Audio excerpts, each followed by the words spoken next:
Week 13 is here. We've got another dynamic slate of games, some Thanksgiving football, which will have been played by the time this video is uploaded, so if you want those predictions, skip to the end of the video. And before we get into it, a few shout-outs. Shout out to Daniel Jones, the newest Minnesota Vikings backup quarterback. Shout out to the Pilgrims, and shout out to Bell, who you will be hearing making noise in the background of this video. Say hi to the camera, Bell.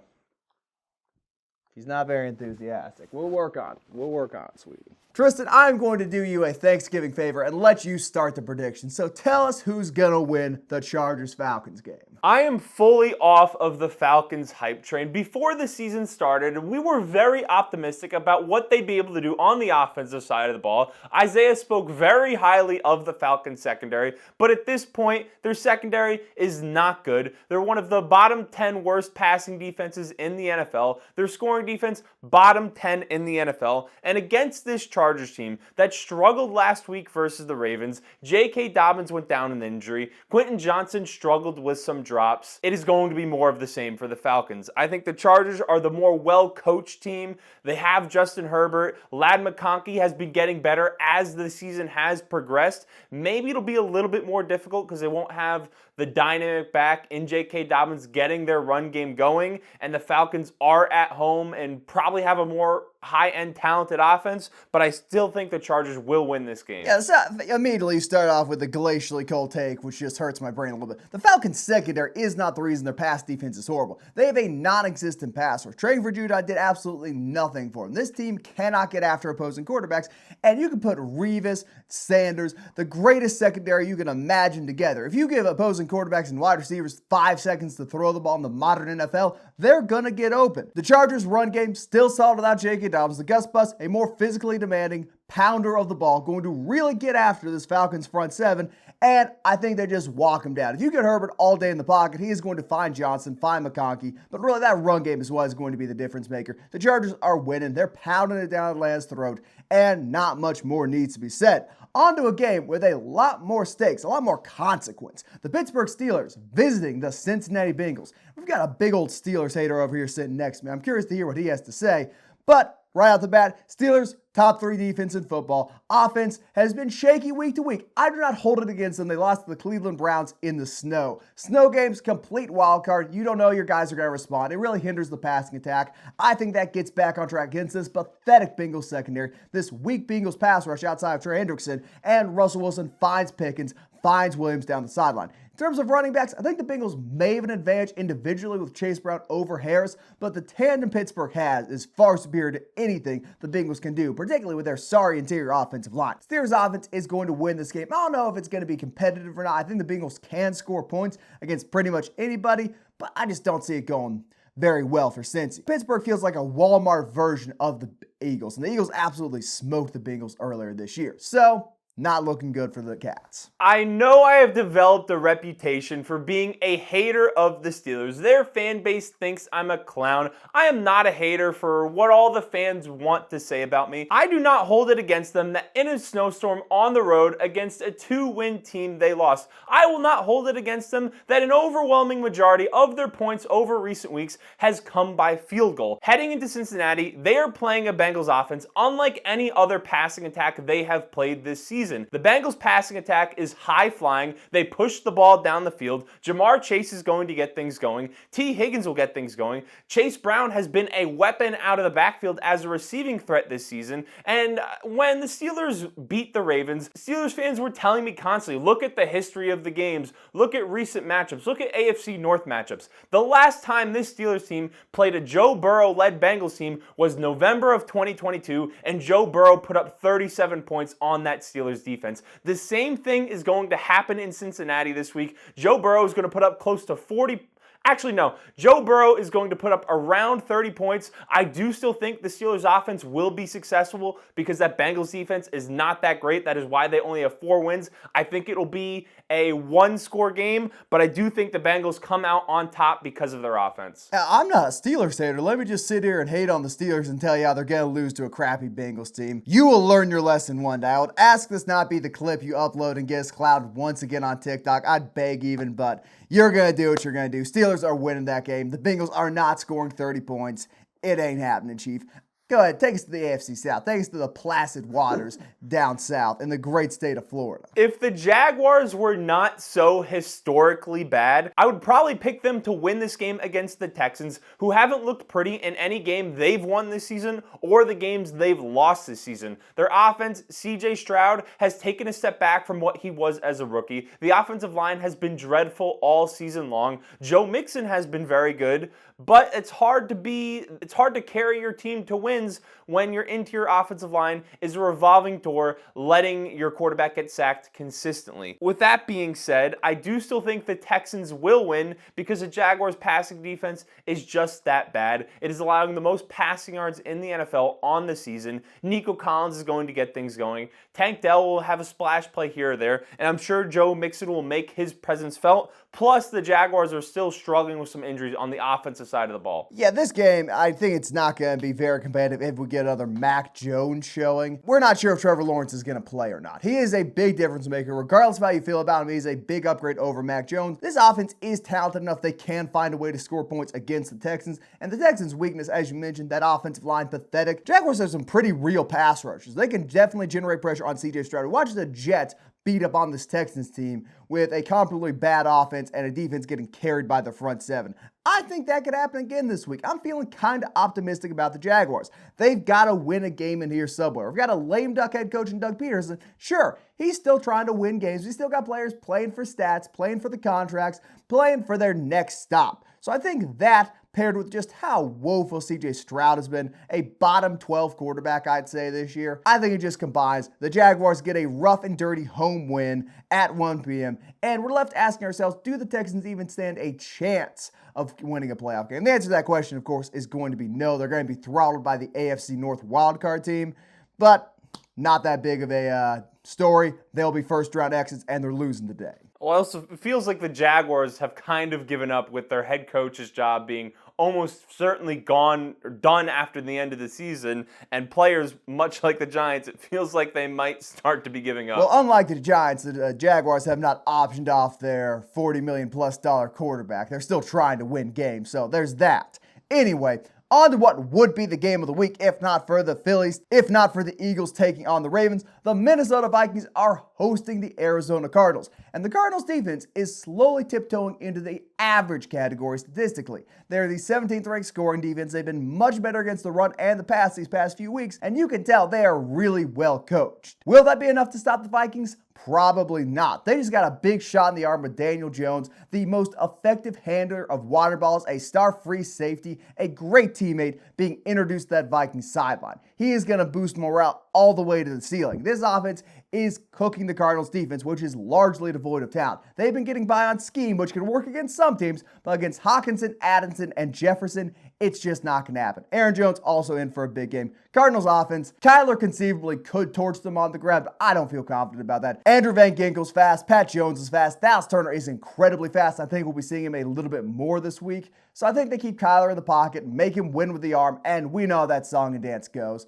Vikings win at home. The Cardinals were disappointing last week. Their run game completely fell off a cliff, with the exception of Kyler Murray making some scrambles here and there. So that was disappointing. And when it comes into this Vikings matchup, the Vikings defense struggled a little bit last week with Caleb Williams' mobility. He got it going a little bit behind the scrimmage, throwing the ball down the field. He ran for 30 yards and was successful on that front. So I think Kyler Murray will have some success creating plays behind the line of scrimmage and getting the ball down the field to Trey McBride, who has looked like maybe the best tight end in the NFL this season, getting the ball out to Marvin Harrison Jr. But the Cardinals just don't have nearly as much talent as the Vikings do. Last week, TJ Hawkinson had his best game of the season. Jordan Addison had his best game of the season. So I think sheerly based on the Vikings' talent on the offensive side of the ball and that I trust their defense to get a couple more stops, the Vikings should win this one at home. It's also the fact that the Cardinals love running zones, and Jefferson is phenomenal just finding that soft spot, sitting down in it,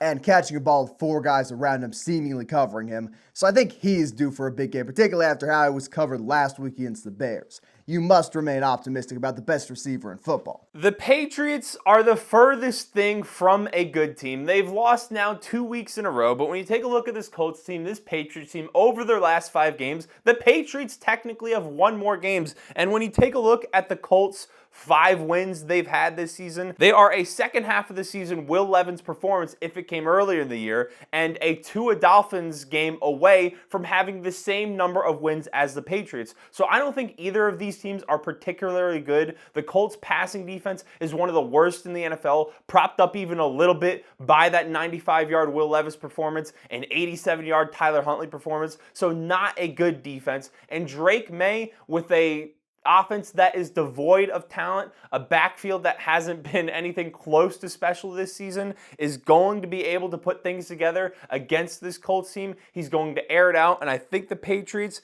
at home get away with a win. Get away with a win. You don't feel confident? I don't think it's going to be that close of a game. I think May can really air it out against this sorry Colts secondary. Richardson, you don't know what you're getting week to week. I think schematically he does really well against defenses which aren't that well coached, which just aren't that disciplined, have guys trailing off in coverage, give him those rushing lanes out of a muddled pocket to let him do his best work on the ground. Not happening with the Patriots, particularly with Jabril Peppers reinstated to the team. I don't know how much he is going to play, if at all, but having a leader like him, a high IQ football guy on the sideline like him, that probably helps the defense a little bit too. Patriots defense is stuffing the Colts, and their offense is going to be able to do just enough to win. Might even do more than just enough. Might even put a crisp 25, 30 points on the board. Have a nice little Drake May breakout game. I look forward to it. A game I don't look forward to is the New York Jets hosting the Seattle Seahawks. The building is burning down in New York. Things are not going well for the Jets. I have trouble seeing them winning any more games. There is legitimate talks of them benching Aaron Rodgers for the remainder of the season in a very New York Giants-esque move. The Seahawks, despite their struggles, still leading the NFC West. Their offensive line may be terrible, but their receivers and Charles Cross, special players. Geno Smith, getting by, doing just enough to get this offense moving, get the ball in his skill players' hands. Defensively, they've been getting better. I've been very critical of their secondary, but they've been locking some people up in recent weeks, and that will definitely happen to Garrett Wilson and Devontae Adams this week. Give me the Seahawks, not going to be close. The only thing which could maybe get him is they're flying all the way across the country on a holiday week, but not much really needs to be said about this game. The Jets, their defense has stunk since Robert Saleh left the building. The offense has been bad all season long. Aaron Rodgers completely immobile behind a not that special of an offensive line. Breece Hall, their run game, Breece Hall's banged up in this one. Haven't had a run game all season long. Really, I mean, there's been some splash games here and there. And then you have a Seahawks team that has had some very good games this season, is coming off a big win against the Cardinals. I think their defense is going to shut down the Jets' run game completely, much like it did with a much better running game in the Cardinals last week. And then after that, Aaron Rodgers has shown he's completely incapable this season of just passing his team into games. So I expect the Seahawks to go to MetLife and win the game. Now, Titans heading to the Commanders, and I have lost a lot of faith in the Commanders over recent weeks when it comes to their offense, specifically when they do not have a run game. And Brian Robinson, if he plays in this one, he's banged up with an ankle injury. Austin Eckler, because of that concussion, likely is not playing. Yeah, there's no way he's playing. If they're dragging him off the field, he is not getting in this Listed game. as questionable, so I'm just throwing it out there. They're lying. They are lying. There is no question. If he plays, it's medical malpractice. But when they do not have Brian Robinson and Jaden Daniels combining for a very effective run game, their passing game struggles in a significant way because they do not have all that much talent at the wide receiver position. And even with this Titans team, if Brian Robinson is healthy, their run defense has been very solid this season. Their defense in general has been solid this season. And Will Levis is coming off of 2 games where he has looked very productive. So in this one, I think Will Levis is going to put together a performance good enough to allow the Titans to win, and the Titans get to 4 wins, a little bit closer to maybe, that division title you're talking about if they rip off a 6-game winning streak. I think you're trying to do what I did to the Broncos last week and jinx the Titans. You, a diehard Titans hater. They've quietly put together the best defensive tackle duo in football with Sweat and Simmons. That alone would greatly hinder the Commanders' running game, regardless of what injuries they're dealing with, particularly if Jaden Daniels is not exiting the pocket and running with the confidence he had early in the season. Will Levis, look, he's been good the past 2 weeks. 3 if you include, I'd say productive 3, but 2 in particular. Good. Good against the Vikings, good against the Texans. He has become a winning quarterback. Having said that, Marshawn Lattimore now being on the Commanders makes this game a little bit more interesting to me. We haven't seen him fully unleashed alongside Mikey Sanderson. I think their secondary is going to be better. I think they are going to do a better job of bracketing Calvin Ridley, keeping Westbrook in check, and forcing the Titans to win this one on the ground, which is something they are just not good at. Can they do it? Yes.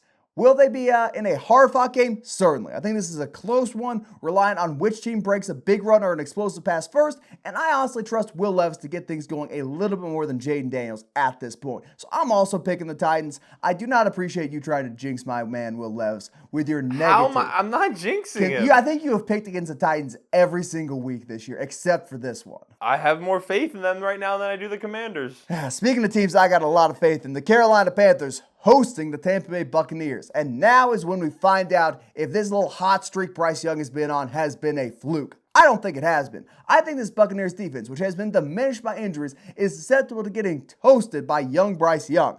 I think he gets after it again, but there's going to be one key difference. Xavier Legette is not dropping a ball in the end zone this week. He is going to catch a big touchdown pass. He is going to be a contributor, and he is going to elevate this passing offense. On the other side of the ball, Panthers defense is terrible. No two ways about it. Any game they are in with a competent offense is going to be high scoring. Buccaneers will definitely respond with Irving, White, Mayfield, Evans. They're going to get after it. You mentioned earlier a few weeks ago that, maybe Baker's going to target Mike Evans, try and get him to that 1,000-yard threshold. I think he does a lot of legwork for that this week. I think we might see 200 from Mike Evans. Having said that, I still believe in Bryce Young. I still believe in the totality of the Panthers, and I've got them winning this game. Yeah, last week, Mike Evans was only able to get to 67 yards, so he's going to need to put together a big game this week to get back on pace to continue that 1,000-yard streak. Are we just going to do this every week, by the way? Because I think it'd be really funny if, he's now going to need 150 yards each week, and then by the final week of the season, he's going to need a 400-yard game. It must continue. We cannot stop the count. If the Falcons continue to struggle, I do think the Buccaneers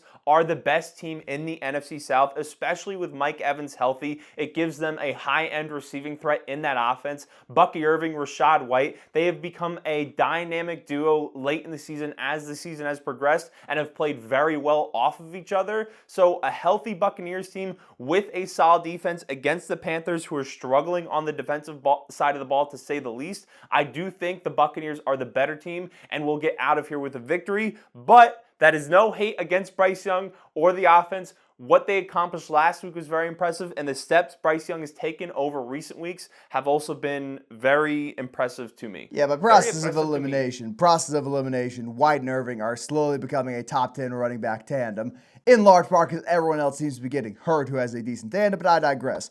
Rams visiting the Saints. Saints are terrible. The Rizzler is not that good of an interim head coach. The magic has worn off, and LA is trying desperately to get back on track. They need these wins if they want to compete for the NFC West. They're right there. They can sniff it. But they need to win the gimmies, they need to win the cheap ones, and they need to beat the bad teams if they really want that title. The Saints secondary is pathetic. Puka's torching them. Blake Corum, big game. 4 whole carries. I think he's going for about 22 yards. Doubling his carries from last week. Exactly. Doubling his carries from last week. It's going to be a productive 22. Do some real dirty work on special teams, and that is enough to get the Rams out of this one with a win. Yeah, the Rams, they lost last week to the Eagles, who are one of the 2 best teams in the NFC. They got gouged on the ground, but this week, Saints, you mentioned it, don't have a great defense. Puka Nacua has been balling with Matthew Stafford. Cooper Kupp has looked the healthiest he's been over the last 2 seasons. Not saying much.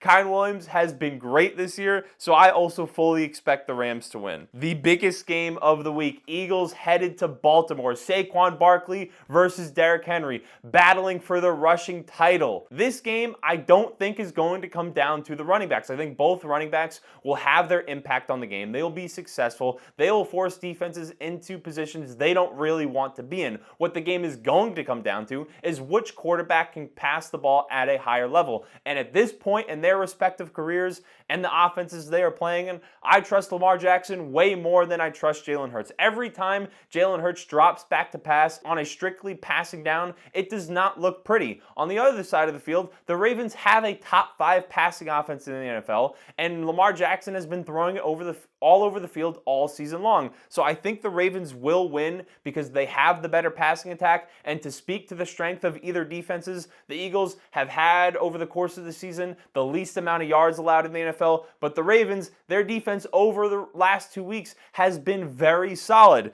So I think it is a little bit of an even matchup defensively, and I give the edge to the Ravens in the passing game significantly. You are off your gourd if you were trying to spin this one as an even defensive matchup. Look, I'll do respect to members of the Ravens secondary. A.J. Brown, Devontae Smith, whatever player our pal Jalen Hurts is throwing the ball to is going to be wide open in space. That Ravens pass rush is pathetic. Hurts is going to have all day and all night in a pocket to find his super high and talented receivers. Maybe even Saquon Barkley out of Texas, maybe a wheel route out of the backfield, which we have seen him take for long 30, 40, 50-yard touchdowns this year. The Eagles passing attack is going to be electric this game. It's not an even matchup defensively. Now, I do think the Ravens have a slightly better offense in totality. I think their strength, their defense is their run defense. They'll hinder Saquon Barkley a little bit. But at the end of the day, the Eagles are just the better team from a positional standpoint most places. They've got better defensive tackles, better defensive line, better linebackers, better secondary. Their offensive line's better. I would probably take Saquon Barkley right now as a complete player over Derrick Henry, given what he gives you in the receiving game. Their receivers are better. And yeah, Jalen Hurts is not as good as Lamar Jackson,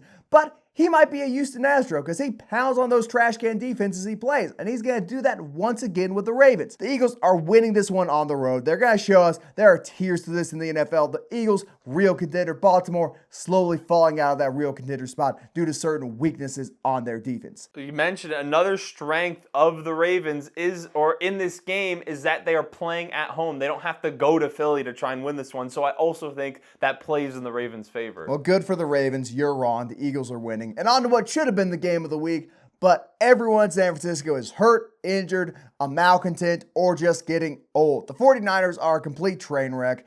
They're so disappointing. Them and the Jets are 1-2 in terms of the biggest disappointments this year. You're forgetting the Jaguars. I'd say, look, the Jaguars did not have Super Bowl expectations. I'm pretty sure we both predicted them to be in the playoffs. Yeah, predicted them to be in the playoffs, win the division, or be a wild card team. But the 49ers and Jets conceivably were Super Bowl teams. The expectation was Aaron Rodgers is going to lead. Not my expectation. Yeah, pipe down. At the very minimum, though, the 49ers were expected to compete for the NFC with the Lions. It's not happening this year. They're a bad team. Point blank, period. I hate saying it. I really do. We know how much we love these fans over here. But Buffalo is picking this team apart. Offensively, they're not going to be able to respond, particularly on a cold Buffalo night this late in the year. It's going to be a mess. Give me Josh Allen. Give me the Bills. Give me a big Keon Coleman game. I'm feeling good about Keon Coleman. Going away. I think Brock Purdy is playing in this one. You can correct me if I'm wrong there. Even if he is, he's coming off an injury to his shoulder. So how well is he going to be able to move around the pocket? How well is he going to be able to take hits from that Bills defensive line? I don't know. The Bills, on the other hand, have been rolling. James Cook has been very solid out of the backfield this year. They have a lot of receiving weapons with Amari Cooper, Keon Coleman, Khalil Shakir. Hopefully Dalton Kincaid is healthy and back playing in this one. The defensive side of the ball, they've been productive this year. So at home in Buffalo, 49ers have to travel across the country with a not very healthy team. The Bills are going to win, and they're going to win big. We got any medical reports on Bosa? Is he playing or no? I don't think it really matters. And still injured from celebrating too hard post-election. I see how it is. You know, I would take this Browns and Broncos game, but No. We're going in order. You complain all the time, but I don't get alternate picks. I don't get alternate picks. You sure you don't want an opportunity? I don't get alternate picks. Go on. You've been getting alternating picks. You've been getting flamed recently a little bit. I actually haven't. I've been getting like one comment a week on that Bo Nix video. That's not getting flamed, man. That's just a matter of angry, bitter, petulant children who don't understand what a good quarterback is coming and trying to talk to me about, look how great throw picks is. Bo ain't that guy, man. You can talk about the Browns, so go on. The Browns headed to Denver to take on the Broncos. I think this is going to be a relatively even game. Bo Nix has been very successful, especially over recent weeks. Many feel like he has jumped to the top of the Offensive Rookie of the Year award odds, and they think he's the favorite, and they think he's going to win the award. On the Brown side of things, Jameis Winston in the snow last week in Cleveland was passing the ball at a pretty high level. Yeah, there was some interceptions there, but I think a lot of that can be attributed to the weather. weather. The Browns' run game has not been good this year at all, but I think Jameis Winston has really revived that offense. And with Myles Garrett, that defense, they're going to make Bo Nix make some mistakes, and the Browns, in an away game in Denver, are going to win. The validity of the NFL awards has slowly been slipping as time has gone on. I understand that Bo Nix is the favorite or the second favorite in the Offensive Rookie of the Year race. He shouldn't be top 3. Let's be brutally honest with ourselves here for a second. Jayden Daniels, clearly a far superior quarterback. Anyone with eyes, ears, a nose, a sense of taste can understand Daniels is better than Bo Nix. Joe Alt, phenomenal right tackle, clearly better at his position, one of the most important positions in football than Bo Nix. And finally, Brock Bowers. There's a pretty good argument that Brock Bowers is the best tight end in football this season, which is an insane thing to say about a rookie. You've got 3 high-level players. If you think Jayden Daniels is diminished, fine, knock it down. You've got 2 high-level players who are among the best in their field in the NFL, and you've got Bo Nix. And the best compliment I could give Bo Nix is he is not making mistakes. He is being a good boy and doing what Daddy Payton says. And that is leading the Broncos defense to win. They're obviously moderately productive. He doesn't move me. He doesn't throw over the middle. His deep ball accuracy, meh. And against real teams, he struggles. What are you going to do? He's a rookie quarterback. Not as good as certain other rookie quarterbacks, but I digress. The heights of Mile High Stadium are going to elevate Jameis Winston's play. They're going to raise him to a different level. He is coming into this game throwing. We are going to see the Broncos defense lit up in a way it has not been in recent weeks. But the Browns defense, whatever reason, they don't respond well to the altitude. They're not well conditioned. They're not built for Mile High Stadium. They might do a little pregame smoking and just get out of it completely. Myles Garrett, after his big 3-sack performance, not a productive game. Ward in the secondary gets absolutely toasted a few times, in large part due to the skill of the receivers he's matching up against as opposed to the strength of the quarterback. But I got the Broncos winning this one. I got a feeling about them. Despite the inferiority they have at quarterback, I'd much rather have Jameis than Bo Nix, to be frank. But I got the Broncos. It's a team game, man. It's a team game. Yeah, I don't even have any. I love that take there. That's going to be the clip this week. I think that's a bit long to be a clip. I'll tell you the part about Bo Nix and the Rookie of the Year. That'll be the clip this week. Oh, by all means. I will stand by that 100%. If you think Bo Nix deserves to be the Offensive Rookie of the Year, you are a quarterback-centric, smooth-brained moron, and I do not value your opinion. The Pilgrims regret coming here on the Mayflower because it has led to morons like you coming into my comment section. With that being said, that has been our Thanksgiving week predictions. Oh, no, it hasn't. No, it is not. No, it is not. Because lightning round here, ladies and gentlemen. Starting things off, Lions are absolutely smacking the Bears. The Giants, close one against the Cowboys, but I just got a good feeling about Cooper Rush. The Finns shocking the world against the Packers, and the Chiefs are beating the Raiders in a lopsided way, aka a 3-point win. Well, the Chiefs will win. I also agree that the Lions will win, although I think the Bears offense will make some splash plays here and there, but they've shown at the end of close games they don't have the ability to win. The Giants headed to Dallas. Drew Lock is starting. I think Tim Boyle's the backup quarterback. The Cowboys are winning that one. You don't think the Giants are locked in? It's going to be a sad day at your house this year. Are you even going to turn on the TV? And the Packers, night game, Thursday night when we're recording this, it is going to be below freezing. It may or may not have some snow in there. Dolphins, warm weather team. We saw what happened when they played in the cold in the playoffs last year. They're losing that one. Big difference between the Chiefs at Arrowhead and the Packers at Lambeau, but I digress. Anyway, now you can do your outro. That has been our Thanksgiving week predictions. Happy Thanksgiving. Like the video, subscribe, leave a comment. Let us know what you think about Bo Nix. The Steelers, will they win this week against the Bengals? Use code Thicc on Underdog. Bonus cash up to $1,000, and we'll see you in the next one.